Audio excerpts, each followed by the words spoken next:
e foram orar por ela, não é? Não é assim a história? E aí Deus fez o quê? Quem se lembra aí? Não lembra dessa história de Dorca, gente? Oh, meu Deus, vamos ter que voltar à escola dominical. Ele trouxe vida de volta, né? Porque o trabalho dela era um trabalho extremamente importante. Tem muita gente que fala assim, eu já estou de idade, não posso mais ajudar em nada. Será que a gente não pode? Ou não, eu sou muito novo, profeta Jeremias, né? Eu sou novo demais. Deus falou assim, não diga não passo de uma criança, porque eu que vou colocar as palavras na sua boca. E Deus usou a vida do profeta Jeremias. Então você tem que desejar. Eu vou ser um instrumento. Fazendo o quê? Não sei.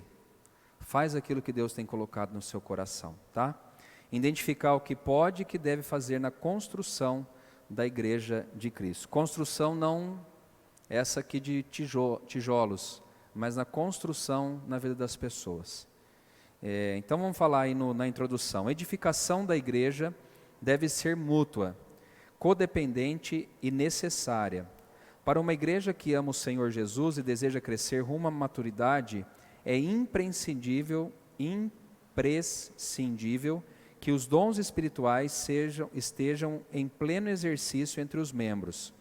Duas chaves nos ajudarão a abrir o entendimento para a importância da expressão edifique-se mutuamente. Só para a gente entender, para que uma igreja cresça, né, nessa questão de edificação, as pessoas têm que saber qual é o dom que Deus deu a elas e colocar em prática. Não é necessário somente saber. Eu sei o dom que Deus me deu e eu quero usar agora para edificar a igreja de Cristo. Deu para entender isso? Então Deus me chamou para uma determinada área e é nessa área que Ele vai me usar. Várias vezes as pessoas falam, pastor, por que você não abre uma casa de recuperação? Porque Deus não me chamou para abrir uma casa de recuperação. Nem pode falar mais, né, casa de recuperação, é comunidade terapêutica. Porque Deus não me chamou para isso. Deus chama pessoas específicas para determinados tipos de trabalho. Por que você não abre uma creche? Por que você não abre... Não, o que Deus te chamou para fazer? Eu não vou conseguir fazer tudo, e nem vocês, irmãos. Você tem que fazer aquilo que Deus colocou em suas mãos. Lembra da parábola dos talentos? Ele deu 1 para um, 2 para o outro e 5 para o outro, não foi assim? E aí o que tinha um só fez o quê? Enterrou. Então não enterra o dom que Deus te deu, use para edificação. Te deu 2, multiplica. Te deu 5, multiplica. E aí Deus vai cobrar somente aquilo que Ele colocou e deu para cada um de nós, tá bom? Então vamos lá, quais são essas chaves então? A primeira é o quebrantamento e submissão. Deus não pode usar uma pessoa que não esteja quebrantada e submissa a Ele, na tarefa de edificar a sua igreja. É importante então que vivamos em quebrantamento diante de Deus e submissão à sua vontade. Isso não significa viver em fracasso ou cultivar autoimagem negativa. Então o que eu tenho que ter? Duas coisas: ser uma pessoa de coração quebrantado e ser uma pessoa submissa. Eu me lembro da história daquele personagem da Bíblia que era Jonas. Jonas, ele não tinha quebrantamento, ele não foi submisso. Quando Deus falou, você vai pregar lá na cidade de Nínive, o que ele fez? Pegou um barco e foi para Tarsis, oposto. Porque o coração dele não estava quebrantado. Para edificar pessoas, irmãos, o nosso coração tem que estar quebrantado. Ou seja, contrito, derramado diante do Senhor. E outra coisa que tem que ter é o quê? A submissão. A submissão, vamos pensar assim, Deus tem uma missão para cada um de nós, e quando eu falo de me submeter, eu estou falando o quê? Que eu estou debaixo da missão dele. Deu para entender isso? Deus tem uma missão, Deus tem um propósito para cada um de nós, e aí eu me submeto à vontade, ao propósito de Deus para a minha vida. Tem muita gente que passa a vida inteira brigando com Deus, porque Deus chamou para fazer uma coisa e Ele não quer fazer. Faz aquilo que Deus colocou em suas mãos, seja submisso. A segunda chave é a oração e a sensibilidade espiritual, né? Para que a gente possa se edificar mutuamente, é preciso oração e sensibilidade. Se não nos apoiarmos no poder da oração, não seremos capazes de abater as forças satânicas contra a igreja. Conversava com um amigo esses dias e eu falei assim: ô fulano, parece que foi começar a revistinha que é essa aqui, né, de amar uns aos outros, parece que o pau quebra. É a mesma coisa que você fala assim: eu vou fazer jejum de café. Onde você vai, a turma oferece café para você. Vou fazer jejum de chocolate, de doce. Espera. Né? Parece que a nossa mente ela fica indutiva. Onde você vai tem doce. Nós falamos, vamos falar de uns aos outros. Problemas, dificuldades. E se a gente não se unir em oração, a Bíblia diz que as portas do inferno não prevalecerão contra a igreja. Mas quando que isso se torna verdade? O que vocês acham? O que é mais fácil, um exército unido ganhar ou um exército desunido ganhar? Está dando para entender? Então, quando nós nos unimos em oração, as forças do mal, elas não prevalecerão contra cada um de nós. Nossa dependência de Deus aumenta nossa sensibilidade espiritual. É o que a Amanda falou e a Adri, né? Que a gente começa a olhar o outro com um olhar diferente, mas quando a nossa sensibilidade espiritual, melhor dizendo, quando a gente estiver mais sensível espiritualmente, senão a gente não consegue enxergar. Irmãos, o que nos torna diferente não provém de mim, não provém de você, provém de Deus. Quando nós estudamos domingo, que fala que Deus é amor, né? Que a fonte do amor é Ele, é a mesma coisa para a gente frutificar. Se a gente não tiver sensibilidade e comunhão com Deus, a gente não vai frutificar. Porque em nós abriga ou mora o pecado. É uma luta constante que a gente tem que ter. Então a gente tem que ter a oração e também essa sensibilidade espiritual. Quando confiamos inteiramente no Senhor, Ele nos orienta e dá compreensão quanto às necessidades da igreja. É tão diferente, né? Quando a gente não está sensível à voz de Deus, a gente só vê problema na igreja. E quando a gente está sensível, a gente vê um problema e fala, eu vou dar a solução a esse problema. Não tem uma diferença grande? Problema, irmãos, a gente vai enxergar num monte de lugar, mas o que eu vou fazer como cristão para solucionar esse problema que a gente tem? Aqui que está a chave, né? Essa sensibilidade espiritual. Para que os membros da igreja sejam edificados reciprocamente, pelo menos 3 problemas precisam ser solucionados. O problema da indisposição, do individualismo e da desconfiança. Então nós vamos falar desses 3 aí, tá? O primeiro, a indisposição na igreja. Vocês estão acompanhando aí o item 1?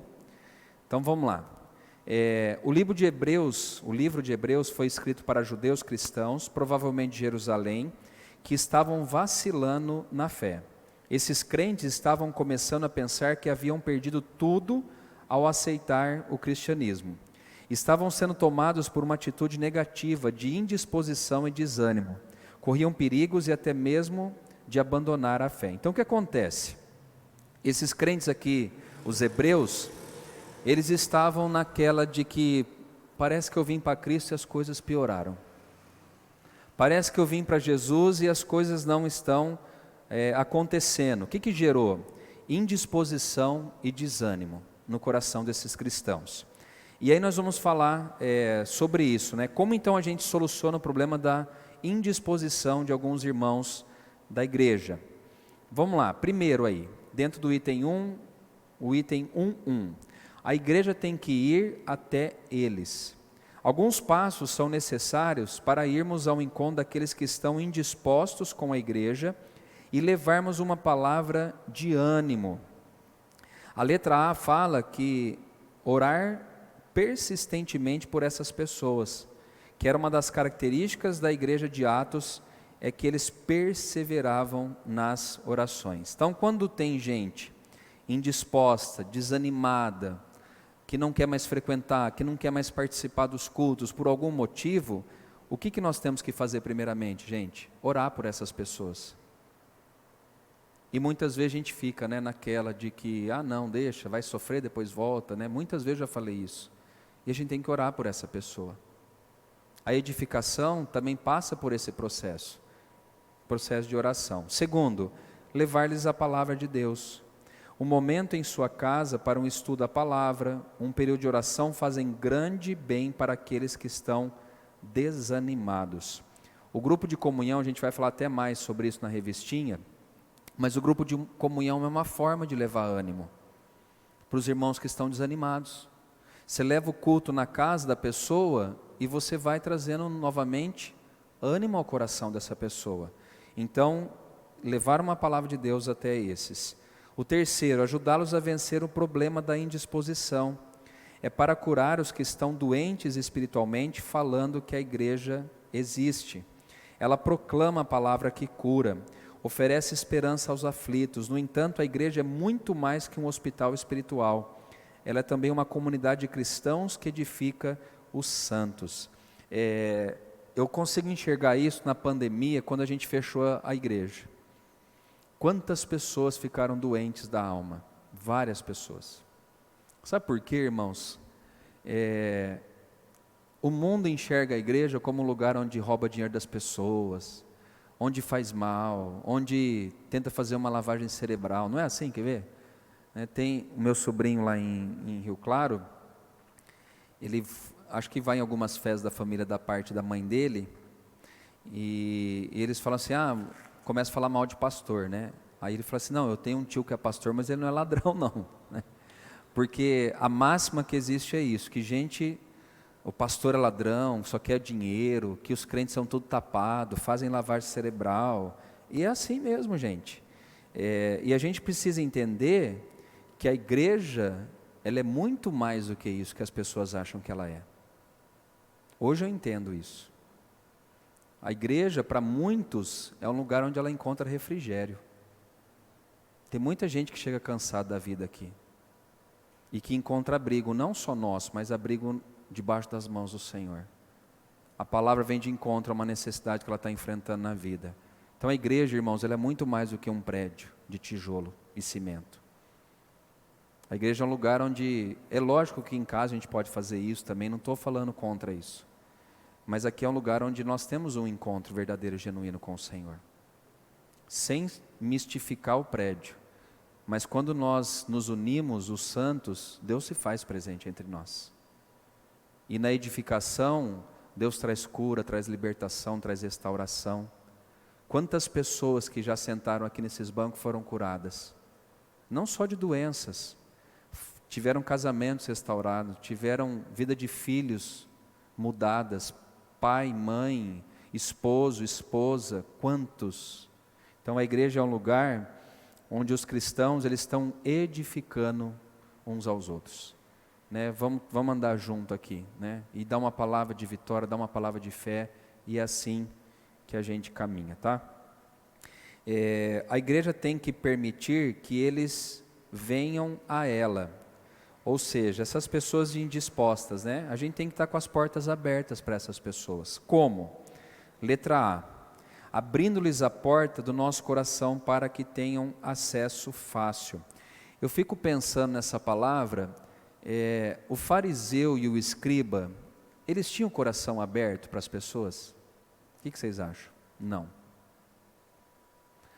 Eles eram tão assim religiosos, ou na religiosidade deles, que eles parece que tinham, sabe aquele tapão, que fala tampão, que cavalo usa? Ele só enxerga aqui, não está enxergando as laterais.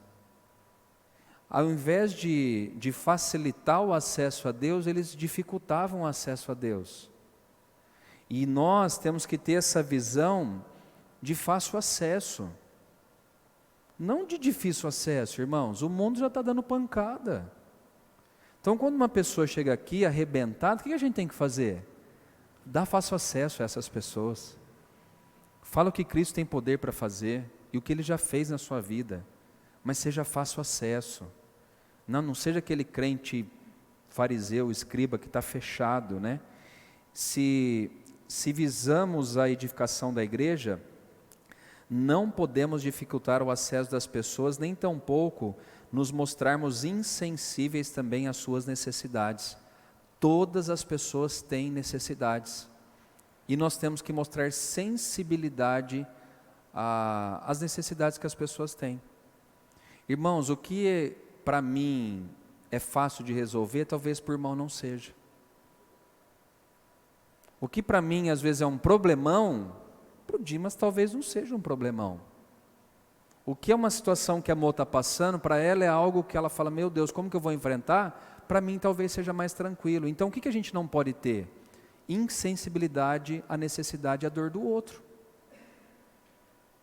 Ontem a gente foi na casa da irmã Rita, né, dona Cida?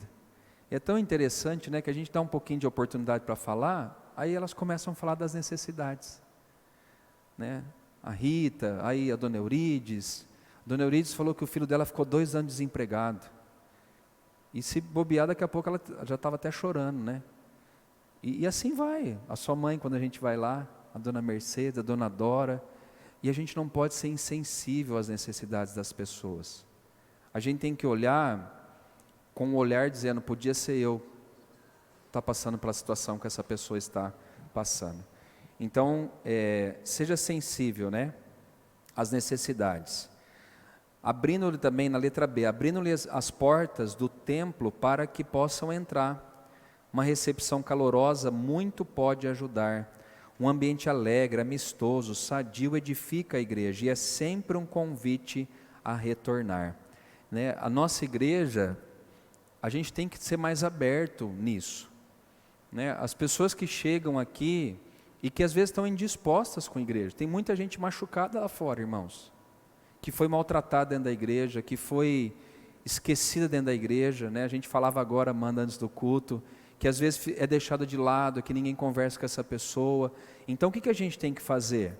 Né? Criar esse ambiente amistoso. O que é amistoso? O próprio nome diz já, né? Não é aquele ambiente de guerra e de competição, é algo mais tranquilo. Quando a gente fala, né, a gente vai ver um jogo de futebol na televisão, não, vamos falar uma outra coisa, final da Libertadores aqui, São Paulo e Corinthians, mas não é amistoso, é final. O que vocês acham que acontece? Briga. Né? Esses dias, ontem ou anteontem, que teve o jogo do Flamengo com outro time lá, o Atlético Paranaense, os torcedores do Flamengo brigaram com o outro. Ué, se é do mesmo time que está brigando um com o outro, você imagine o adversário então. Na igreja é a mesma coisa. Chega, o pau está quebrando entre nós, aí os adversários vão entrar e vão falar, nós vamos vazar daqui. Que se entre eles já está essa confusão, imagine eu entrando no meio desse trem. Então a gente tem que ter amistosidade, nem sei se existe essa palavra. O amistoso, quando tem lá, né, Corinthians vai jogar com o Chelsea, amistoso, não está valendo nada. Aí não tem carrinho, não, porque tem amistoso, é igual o nosso futebol, né? Um machuca a mão, outro trinca o braço. Não tem amistosidade, eu brinco assim no campo, né? Falei, irmãos, eu sou pastor da grade para fora, da grade para dentro, nós estamos querendo brigar aqui para ganhar. É assim, né, Manu? A Manu é assim, viu? Um dia nós fomos brincar de joga palito, só abrir um parênteses aqui, né? Jogar palito, lá na casa dela, lá. E joga daqui, joga dali, tentando tirar, sabe aqueles palitinhos? Teve uma hora que o espírito de competição entrou nela, ela não chamou mais de pastor, ela falou assim, ô Fernando, eu falei, opa, acabou a amistosidade, porque já não chamou pelo pastor. Adriano, falou o pai dela, Adriano, eu falei, nossa, tá feio o negócio, né, Manu? Mas então, seja amistoso, né? Crie o ambiente onde as pessoas se sintam acolhidas e que elas vejam também entre nós, que entre nós a gente se dá bem, tá? Vamos lá. Dando-lhe também, a letra C, dando-nos oportunidade de abrir o coração, né? De falar, gente. Alguns de nós recebemos talentos especiais para colocá-los à disposição de Deus. Outros o dom de pregar bem, outros a habilidade de ganhar almas para Jesus, ajudar as crer nele com seu Salvador. E outros ainda o dom de cuidar também do povo de Deus. Não dá para competir, né, com moto. Eu lembro quando a esposa do Judson, o haitiano, que vinha aqui na nossa igreja, foi ganhar a nenezinha, eu achei super interessante. A irmã Sônia, esposa do pastor Zé Roberto, abriu a casa dela. Gente, quem faz isso hoje? Veio do exterior, aí engravidou, a Falange, né, se não me engano o nome dela. Quando ela ganhou o nenê, a Sônia levou para dentro da casa dela. Você vai ficar aqui. Não foi assim, amor? E ficou ali. Ela está edificando. Mas ela não está aqui com a gente. Não importa. As pessoas não são nossas. Eu não sou dono de ninguém, você não é dono de ninguém. Tá?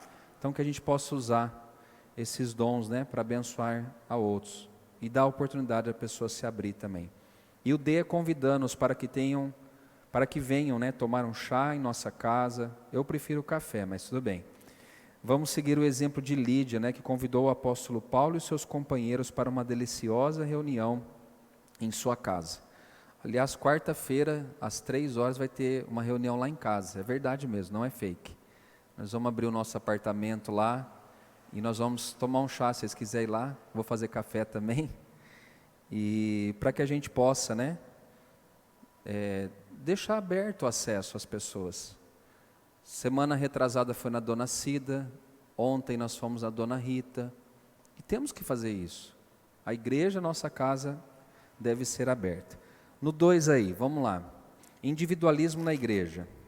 O diabo existe e tem procurado de todas as formas derrotar e destruir os filhos de Deus, mas muitas vezes estamos sendo afetados pelo nosso próprio coração enganoso e pelo mundo em que vivemos por desconhecermos suas artimanhas.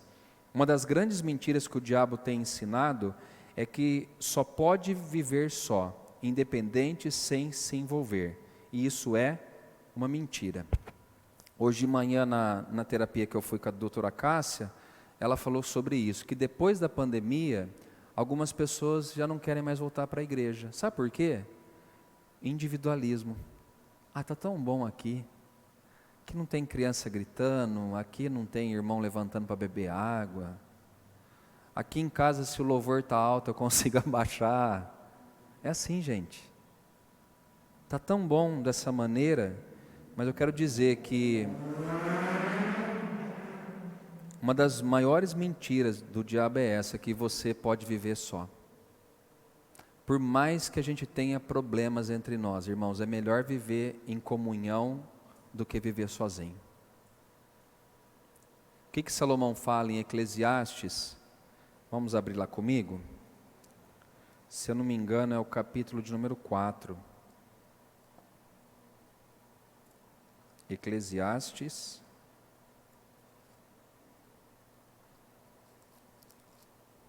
Capítulo 4. Olha o versículo 9, o que ele diz. Está funcionando aí, Nani?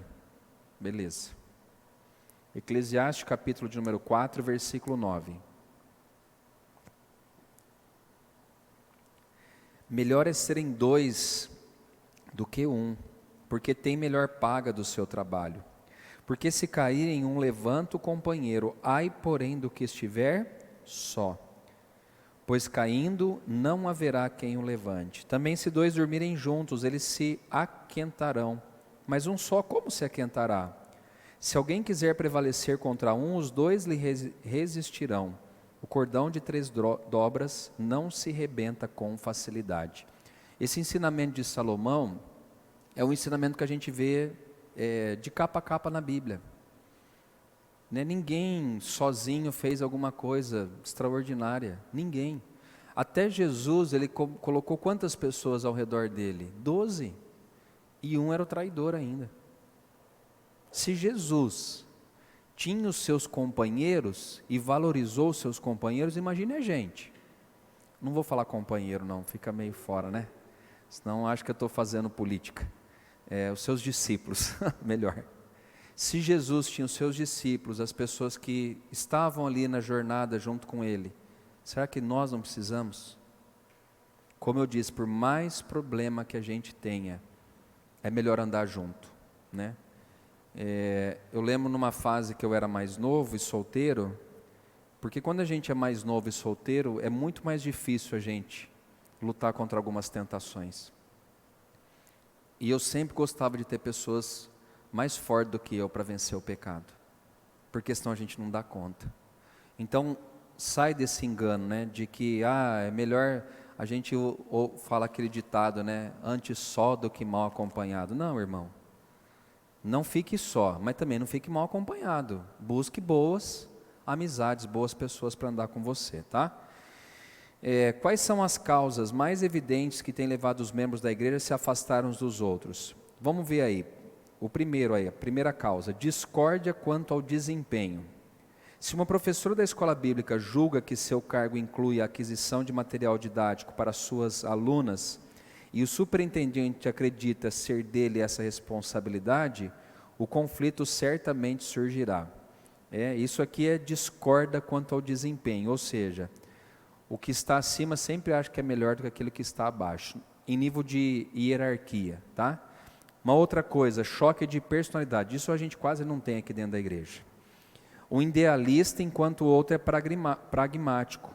Um é direto e sincero enquanto o outro é cheio de tato e cautela. Gente, por que acontece às vezes da questão do individualismo? Não, eu vou andar só. Porque nós somos diferentes. Eu reajo de uma forma diante de um problema, a outra pessoa reage de outra forma. Um é cheio de tato, de cautela, pisando em ovos, o outro já chega, já joga tudo. E é por isso que a gente tem problema. E é por isso que algumas pessoas falam, você quer saber, eu vou servir a Deus lá dentro de casa. Você já ouviu essa expressão de alguém? Eu sirvo a Deus dentro de casa, não tem problema. Só que você não está fazendo aquilo que Cristo ensinou. O negócio acontece aqui, irmãos. É nessa comunhão, é nos desentendimentos, é um que fala mais alto, outro que fala mais baixo, outro que não fala nada. É aqui que a gente tem que desenvolver o nosso cristianismo. E a edificação mútua. Tratamento injusto, né? Sentimos tratado injustamente quando as necessidades e desejos permanecem insatisfeitos, enquanto que os dos outros na mesma posição estão sendo atendidos, né? Isso aqui pega muito para quem é líder, né? O pastor trata fulano de tal assim, o outro assado, né? O líder tal trata o irmão assim, o outro assado. O diácono, quando o irmão chega, põe até um tapete vermelho e o outro não olha nem na cara, né? Tratamento injusto. As pessoas querem saber, eu não vou mais na igreja. Competição entre os membros da igreja. Isso aqui é bom, né? Competimos inconscientemente pelo reconhecimento dos nossos esforços. Queremos parecer mais maduros espiritualmente, né? Quando eu era criança tinha medalhinha na escola dominical para as crianças, né? A gente fazia isso aqui também, né? Nossa, aquele lá está cheio de medalha no peito. E aí o que não tem medalha, fala, quer saber, eu acho que eu não vou mais na igreja não. Porque não consigo decorar versículo. Acontece, gente. E aí perde a motivação e acaba se afastando. Soluções para isso. Vamos encontrar algumas aqui. A letra A, eu estou no item 2, tá? Descubramos os verdadeiros valores cristãos. Na vida da igreja, nossos ideais e valores são frequentemente estabelecidos pela tradição, nossa família e sociedade. Consequentemente, eles geralmente são irreais e irrelevantes quando comparados aos verdadeiros valores cristãos. Isso aqui é muito importante, né? A questão do valor cristão. Por que valor cristão? Porque tem muita coisa que é tradição nossa. Tem muita coisa que é tradição nossa. E a gente precisa abrir mão da tradição nossa e ver o que é verdadeiramente um valor cristão, que é bíblico, e o que não é bíblico. Então, para que a gente tire esse negócio de, não vou mais frequentar a igreja, vou viver sozinho, a gente precisa então saber quais são os nossos valores, quais são os nossos princípios. O que a gente valoriza mais andando com Deus? Né? O ser ou o ter? Isso é um dos valores que nós temos que rever diretamente. A letra B, olhemos para a igreja como um organismo e não como uma organização. A igreja de hoje, em grande parte, está deixando de cumprir os seus propósitos porque deixou de ser um organismo. Gente, há uma diferença muito grande entre organismo e organização. Sabe por quê? Porque organismo tem vida, organização não tem vida. Quando a gente fecha aquelas portas aqui, isso aqui é apenas uma organização. Eu e a Monique tem que ver a parte financeira, é organização. Traz na junta, aprova relatório, é organização. Só que a igreja não é só uma organização, ela é um organismo vivo. As pessoas que sentam aqui ou estão em casa acompanhando, elas têm necessidades. Um irmão vem pedir uma coisa, não, vamos orar aqui, né? Nossa organização vai fazer uma oração forte. Não, às vezes você precisa dar alguma coisa que ela está precisando na hora, porque é vivo. Não é, a gente não está, irmãos, lidando com bancos de madeira, a gente está lidando com um organismo vivo, pessoas que têm dificuldades, que têm suas lutas diárias. A Mo estava falando da mãe dela que fez cirurgia essa semana, problemas. E a gente tem que olhar então, com esse olhar, né, de organismo. As pessoas têm necessidade, elas têm lutas, problemas, e a gente precisa ser ativo com essas pessoas. Olhemos também para a igreja, né, como uma comunidade, não como uma instituição. Besteira demais, né, irmãos? A gente brigar por causa de placa de igreja. Quantas vezes eu faço isso sem pensar, às vezes sem perceber? A placa não vai subir, gente. Não vai subir. Não, eu defendo a igreja do Nazareno. Não preciso defender a instituição. Eu preciso saber que isso aqui é uma comunidade totalmente diferente. Instituição, ela tem a sua burocracia. Comunidade, está passando fome? Eu dou um pedaço de pão para você. Independente da placa que nós temos ali na frente da nossa igreja. A igreja bíblica é uma comunidade de crentes estreitamente unidos. A igreja primitiva edificava-se pelo amor dos membros uns para com os outros, ou uns pelos outros. Lembra de Atos, capítulo 2? Fala que à medida em que as pessoas tinham necessidades, eles faziam o quê? Ajudavam um ajudava o outro. Não precisa fazer apelo. Se você está vendo a necessidade, faz. Se o teu irmão precisar de alguma coisa, faça por ele. Não precisa vir o pastor ficar aqui com o sermão, não. Faz, é uma comunidade. A D, vejamos uma igreja também como corpo de Cristo. A igreja possui membros e cada membro tem sua função a desempenhar no corpo. Apesar de toda a problemática da igreja de Corinto, Paulo a via como corpo de Cristo. Isso aqui é bem legal, né?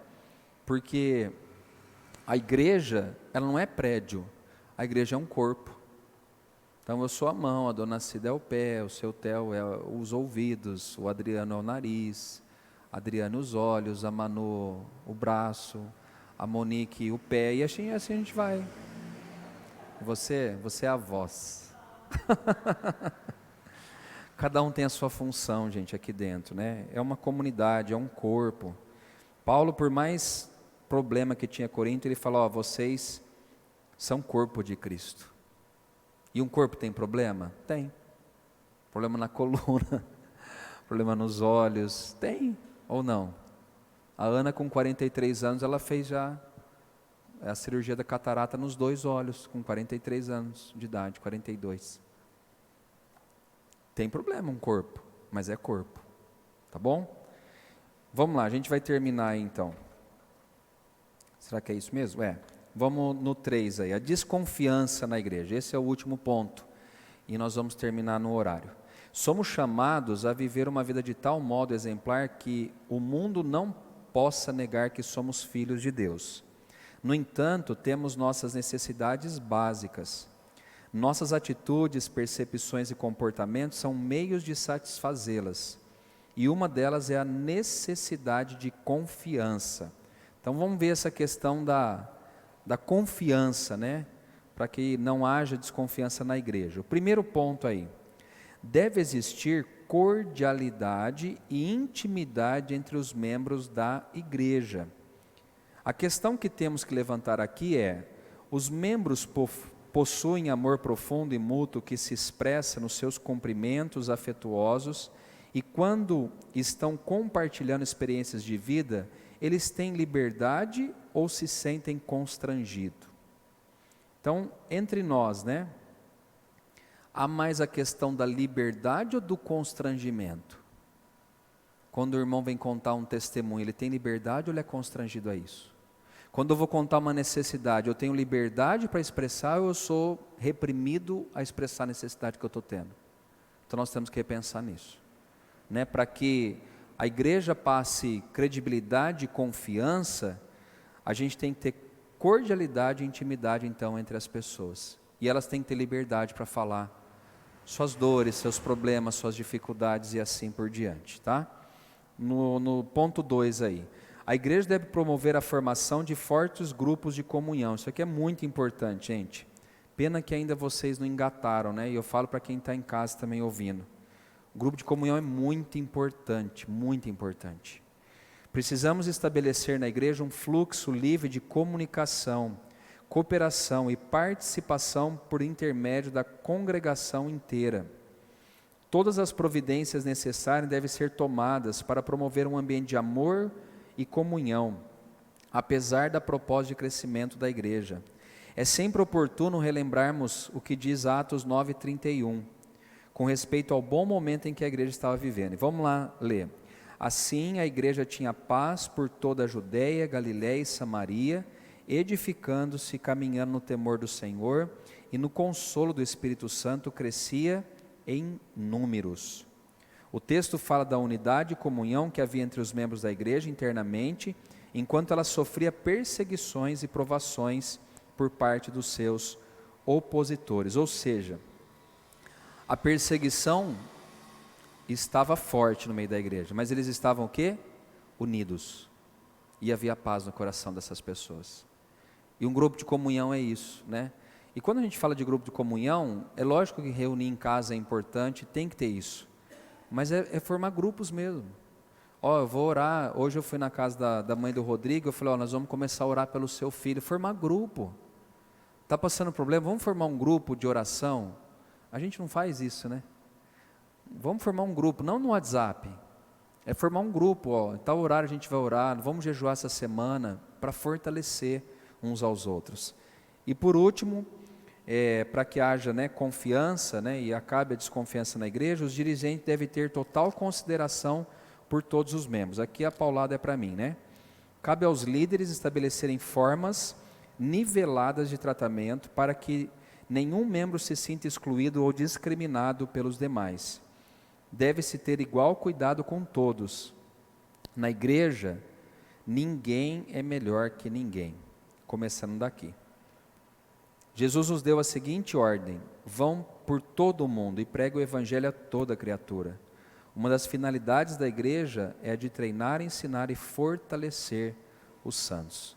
Que Deus nos dê graça para isso, né? Nessa questão de a gente tratar todos de forma igual. Todos. Tratar todos com respeito, com amistosidade, né?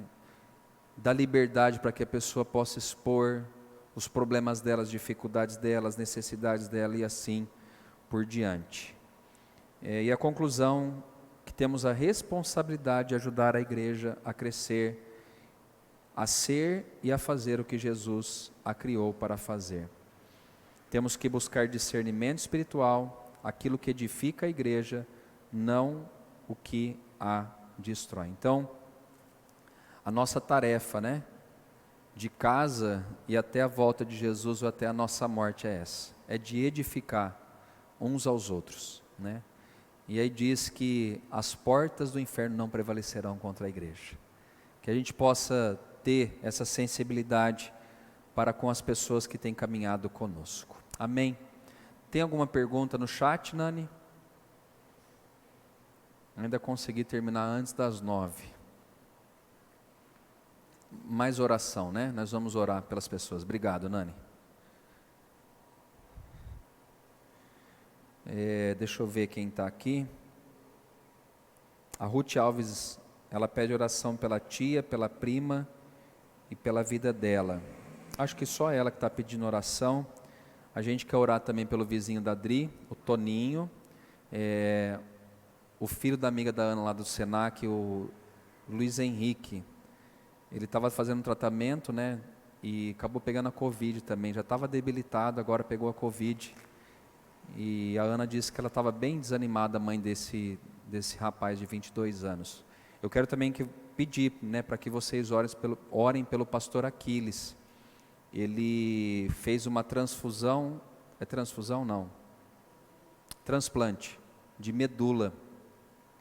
E agora a medula precisa pegar essa nova aí, né, para que o organismo dele possa reagir e tudo. Então tá bem delicada também a situação dele. É o que teve aqui, Theo, aquele que pregou um livro depois no final, um careca alto assim, não sei se vocês lembram. Ele veio acho que há uns 2, 3 anos atrás, antes da pandemia.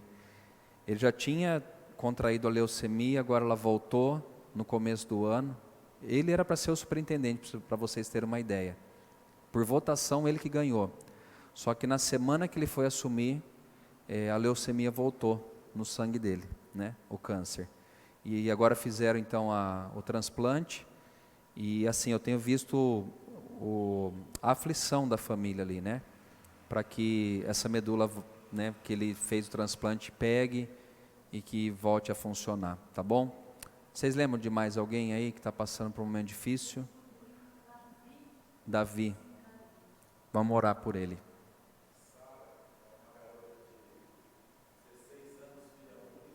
A Sara.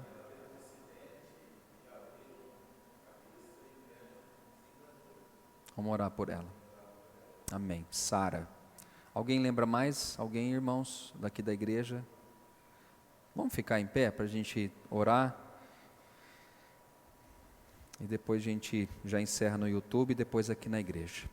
Senhor, nós queremos, de acordo com essa palavra que foi ministrada, nós queremos agora pedir por esses irmãos e irmãs, por essas pessoas que estão passando por necessidades, Pai, que estão passando por problemas na vida. Nós nos lembramos aqui da Neuza, mãe da Monique, do Toninho, da Sara que o Dimas colocou. Queremos colocar o Davi também, sobrinho da dona Cida. Queremos apresentar a vida do Luiz Henrique, do pastor Aquiles e de tantos outros, Pai, da Ruth Alves que pediu aqui oração também no YouTube, e de tantos outros que têm passado por problemas difíceis, Pai, problemas de enfermidades, problemas, ó Deus, que muitas vezes desanimam, problemas que muitas vezes deixam as pessoas tristes, angustiadas, e nessa noite nós clamamos para que, através do poder que é no nome de Jesus, pelo poder do Espírito Santo de Deus, que essas pessoas sejam tocadas, que as vidas sejam restauradas, e que o Senhor cumpra o teu propósito na vida de cada um deles, Pai. Eu oro pelo Fabrício também, irmão do Rodrigo aqui da nossa igreja. Faz a tua obra no coração daquele homem também, Pai. E de tantos outros que necessitam de uma palavra de libertação, de cura e de restauração, Pai. Nós oramos pelos membros da nossa igreja, oramos pelos idosos, pelos adultos, jovens, adolescentes, crianças. Abençoe as famílias da nossa igreja, Pai. Cumpre o teu querer em cada um de nós, Pai. Oramos também pela Sônia, que completou ontem mais um ano de vida, pelo Mateus, que está fazendo também hoje aniversário, e pelos irmãos, ó Deus, que estão, ó Deus, desempregados, por aqueles que estão buscando, ó Deus, uma oportunidade de emprego, ó Deus. Abre portas, abre caminhos em nome de Jesus, Pai, e que nós aqui como membros desse corpo, possamos ajudar uns aos outros, possamos fortalecer uns aos outros, Pai, no poder da Tua Palavra e no poder do Teu Espírito Santo. Os que estão em casa, Pai, que o Senhor toque nessas vidas, levando a bênção do Senhor sobre esses irmãos e irmãs, em nome de Jesus, amém. Os irmãos aqui podem se assentar, os irmãos do YouTube, uma boa noite para vocês, até o próximo culto, se Deus assim permitir. Alguém quer fazer alguma pergunta?